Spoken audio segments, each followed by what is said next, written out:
Tēnā koutou katoa. Good afternoon. I'm a professor from a university, so I'm not from the games industry. Yes, you can still decide to run if you want. The HIT Lab NZ is the Human Interface Technology Lab and is a research lab at the University of Canterbury. I myself are born and raised in Germany, and then I went to the Netherlands where I led the game lab of Delft University of Technology for 11 years.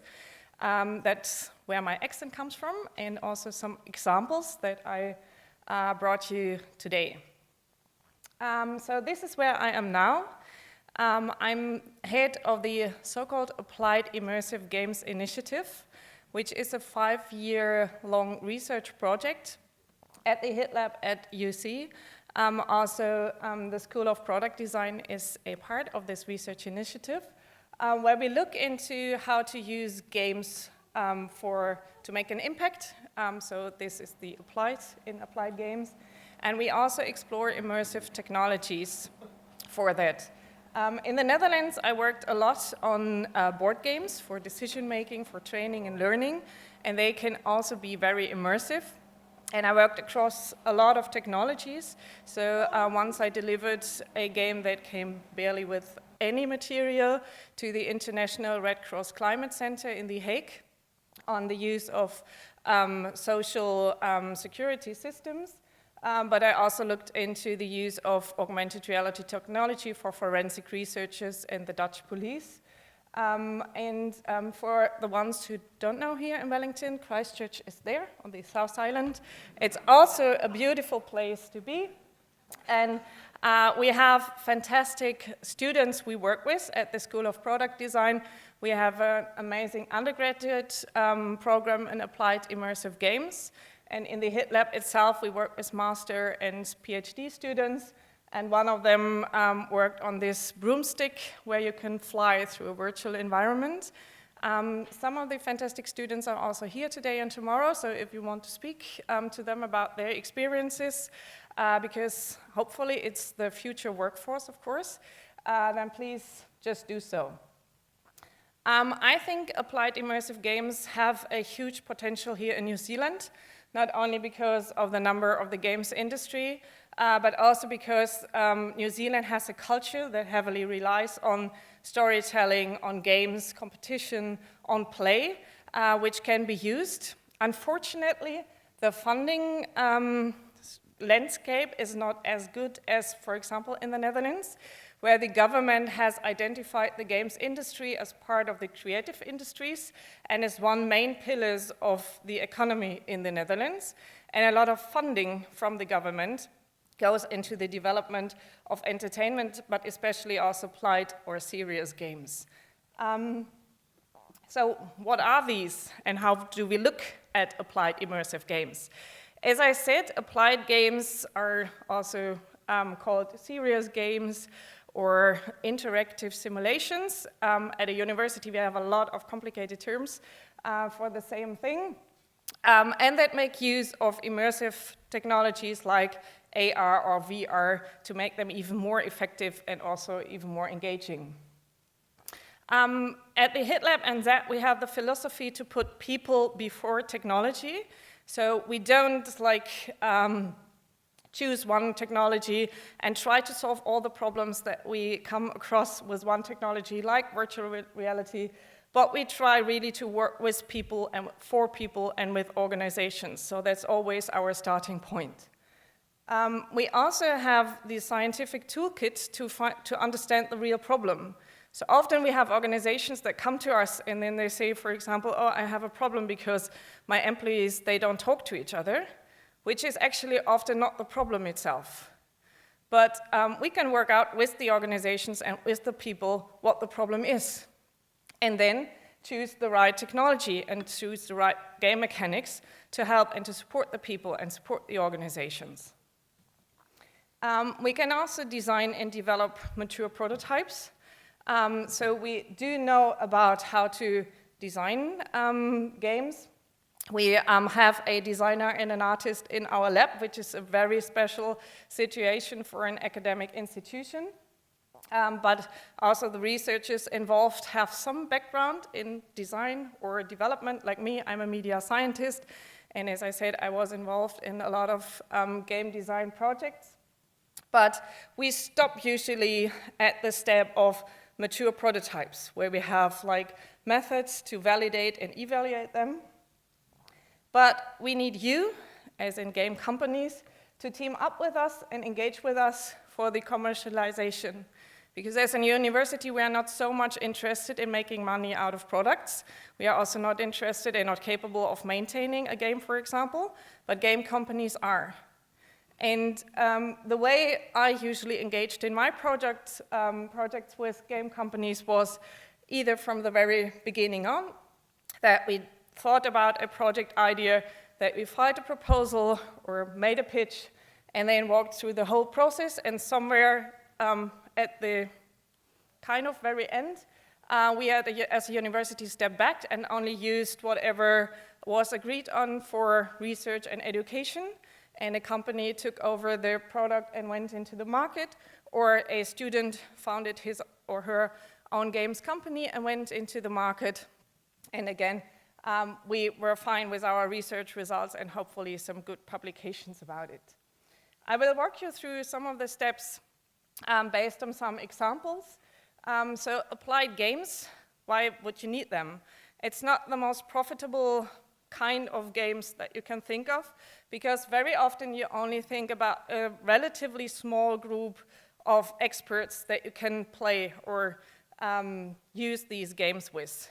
In educational games, it's a little bit different, but very often in this game, for example, this is a game for airport infrastructure managers who have to plan an efficient infrastructure around an airport. You don't have like thousands of them in the world. And that's why applied games at a university have a good place, because we don't need to think in like so much profitable terms, at least. And we can use applied games whenever something is too expensive or too dangerous or very, very difficult and very complex to experience or to engage with otherwise. So because games are in itself dynamic and complex, they can easily represent complex situations and difficult problems. One example where I designed a board game was in a European research project where we worked together with humanitarian aid workers who delivered aid in the Middle East. And for us as researchers, to understand their environment and understand their problems, it would have been way too dangerous, of course, to go into Syria and talk to the people there. But what we could do is to invite them over to a safe place and play with them a representation of the logistics of humanitarian aid and try to understand what their requirements were, what their problems were. Before we played this game with humanitarian aid workers to understand what their technical or how we could develop technical innovations for them, one of the humanitarian aid workers said to me, as long as I have my gun and my mobile phone, I feel safe. And after we played this game with them, they said, okay, yeah, maybe more advanced technology could really help and could make my work safer and more efficient. And this is a game which really, like in a very simplified method, represents the logistics of humanitarian aid. It's still in use at a Scandinavian Red Cross organization as a refresher training. So this works, and it's very immersive still, even though it really makes use of very simple technology, like it's usually paper and some Lego bricks. But we played this at a conference for humanitarian aid workers, and we had a very positive feedback that it is possible to really realistically represent all the logistical processes so people can understand what the real system is about. We also have the methods to really understand the problems of the people. This is one method that we designed ourselves. It's called the funnel of game design, and game design in the sense of applied game design, where we apply different methods to reach out to different groups of people You can imagine if, for example, you want to design a game for learning, it's good not to only talk to the learners, but for example, also to the teachers and how they would administer such a game. So in that process that we often apply is that we talk to people, that we have discussions with experts, that we do something that we call a game storm. It's a brainstorm on game ideas, and so to try to really design these games in a very participatory way. One example that we are currently working on together with one of the master students in the research lab is a game, a volcano game, where we built an interactive volcano scenario, and we work together with Doc and geologists from our university to really include realistic data, but still make it a little bit fun and engaging. And this game is meant to hopefully support infrastructure decision makers later when they want to develop new infrastructure projects, for example, new hiking tracks, and then make decisions where shelters have to be put, but also tourists who go into these areas in New Zealand and are not familiar with the surroundings and the related risks and how to behave. In our lab, as I said, we also have our own game designer and artist, but also we team up with other organizations. So we know how to use technologies, how to design and develop games, and how to make engaging environments. And this example I brought you is a game that has been developed in the Netherlands for mechatronics students who are really hands-on students, but they have to gather some theoretical knowledge on materials and machines, and they have to read through so thick books, and that's really difficult for some of them. So an educational developer came to us and asked us whether we could think of a game-based approach to help these students not so much in the practical skills, but in the theoretical knowledge. We made a PC-based game for them. This is the educational provider. This is a game company that we teamed up with. And the game consists of a relatively realistic representation of the workplace of the mechatronics students. And it was combined with a reward system, so they could earn rewards based on their performance in the workplace, and they can use the rewards also in the virtual environment to build a roller coaster. We also try to support the social learning of the students, so they can publish their roller coasters and then they can vote on their roller coasters. And this game was designed based on instructional design theories, but also together with the students, with the teachers. So in the first version of this game, we came up with a quite dusty workspace. And the students' immediate feedback was, oh, the first thing that we learn is to keep our workspaces clean. So it will never ever look like this. And this is the roller coaster or more game-based part of the game. As a last step, as I said, we do have the knowledge in the lab, but also the facilities to design user studies and to validate the prototypes that we're working on. We do this, of course, together with our students, but also with other researchers, with other organizations.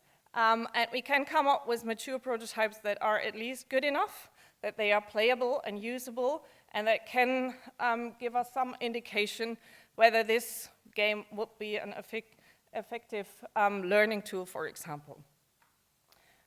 Again, one of the examples I was involved in the Netherlands was a game which is called Heide, which is the Dutch name for hero. And it's a mobile game that we developed for high school students, and it's a training game on resource citation. We were approached by the Dutch Heart Foundation for this project. Usually they delivered a more or less boring 2 hours PowerPoint presentation to transfer the, again, theoretical knowledge, the students needed before they went into the practical training of resuscitation. That is the frequency of breast compressions, for example, or to identify situations when you would have to deliver help. The Heart Foundation thought there would be a good idea to use a game instead of this PowerPoint presentation. Oh, this didn't work. It should also be a video, and it worked just when we tried it out. Maybe I'm a bit, so.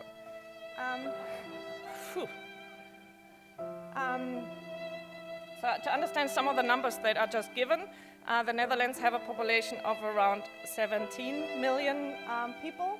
So it's a lot of people who come in a critical situation and need help.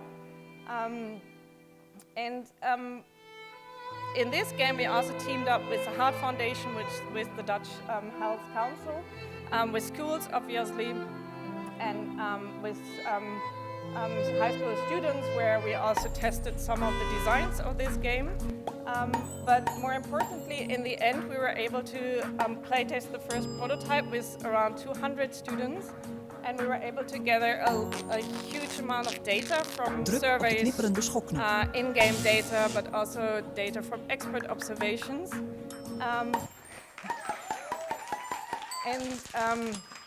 Then you can really publish a proof that this game works. And it's still used in Dutch high schools to learn or to teach about resuscitation, and not to use the boring PowerPoint presentation anymore.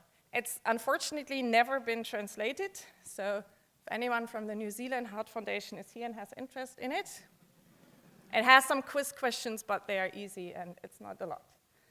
So I hope I could make you a little bit enthusiastic about applied games, not only entertainment games, but games that can make an impact. We already worked with a lot of Dutch and also German game companies, but we also started, luckily, to team up with some national and especially Christchurch game developers. And I was really amazed when I came to Christchurch to see this amazing creative crowd of game developers. So it's also in this house, where it's also beautiful.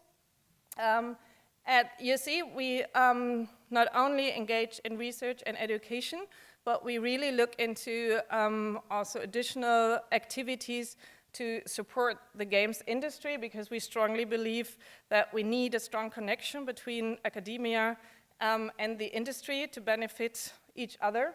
So at the moment, we are looking into opportunities to have an incubator for game students or small and young game companies in the HIT Lab. We are also exploring a strategy towards the development of a media campus at our university. Of course, we engage in workshops and talks. With the students, we work on skill development for the industry, and we work on joint projects and pitches to hopefully make applied immersive games big in this beautiful country. And how these projects usually work is sometimes we are approached by people or organizations that want us to develop a solution for their problems. But as we are a group of researchers and students, we all have also our own interest and expertise. So I'm very much interested in immersive games for resilience and disaster preparedness. But I also work on VR games for children with ADHD and autism, and also young people with social anxiety. Simon, who is here today, works a lot on games for well-being and health. We do have a colleague who tries to explore superhuman sports and how to augment individuals for a more active lifestyle and more well-being. And we, of course, also look into the role of applied immersive games in a post-COVID world. And that was my talk. So if you want to reach out, if you want to collaborate, then please reach out to us. And if you have immediate questions, I'm happy to take them now or also later. Thank you very much. Thank you so much. We actually do have a couple of questions. So if you'd like to take a seat down there, we'll answer them on the chairs.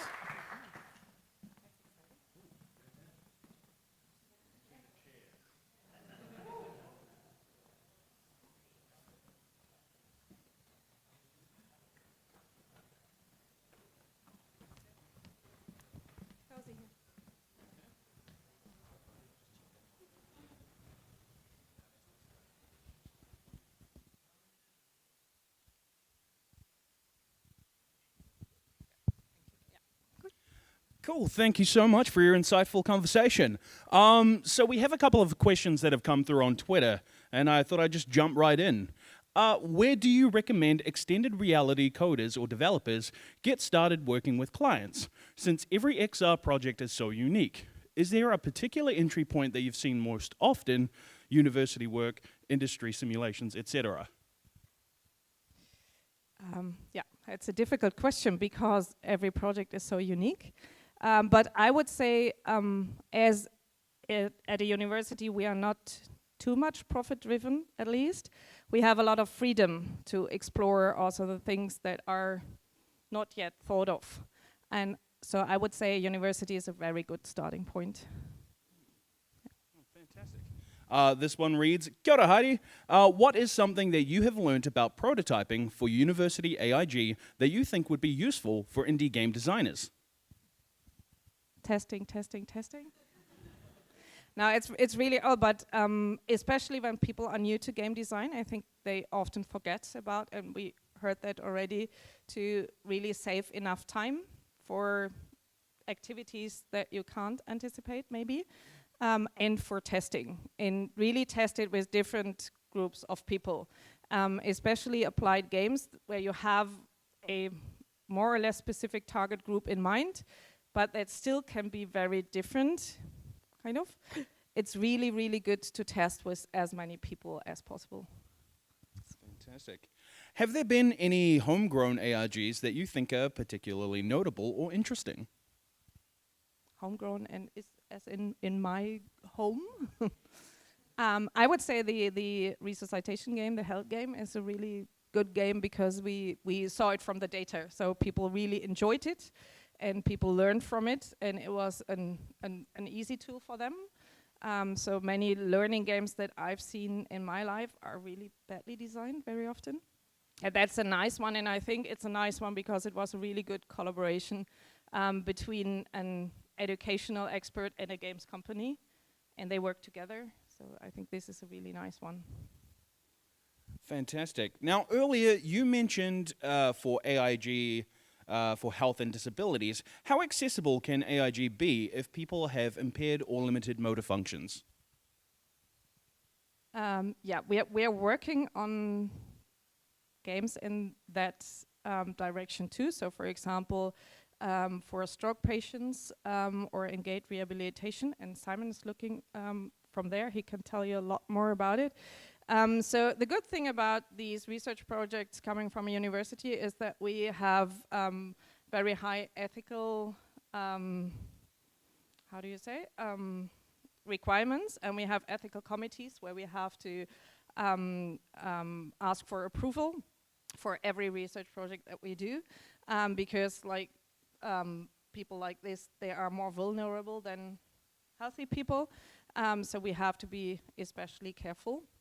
But we see that especially augmented reality and virtual reality can make routine processes like rehabilitation, for example, where a lot of people drop out because it's so boring after a time, and it's still really hard to do, that these immersive technologies and game mechanics can make it much more entertaining and can help people to stick to their routines much better. Heidi, what are the time frames for the projects you work on? That depends very much. So working together with a PhD student is usually a project for 3 or 4 years, which is a very common project type at a university. The health game, we had a bit more than a year for final delivery. And I would say, yeah, most of the games are between 1 or 4 years, most of the projects. Fantastic. And to what extent do you see AIG becoming a part of the wider education system? I think they already are, but not in the best way that they could be. So children learn a lot by using games, math games and whatever, but like it's what we often call chocolate-coated broccoli. So they still have to do the math, and then somebody comes and puts some weird, not connected game mechanism on it, and children are too smart for that. So I think we can do much better. That is fantastic. Those are all the questions that we have today. Thank you so much for your conversation and presentation, ladies and gentlemen. Heide Lukosch.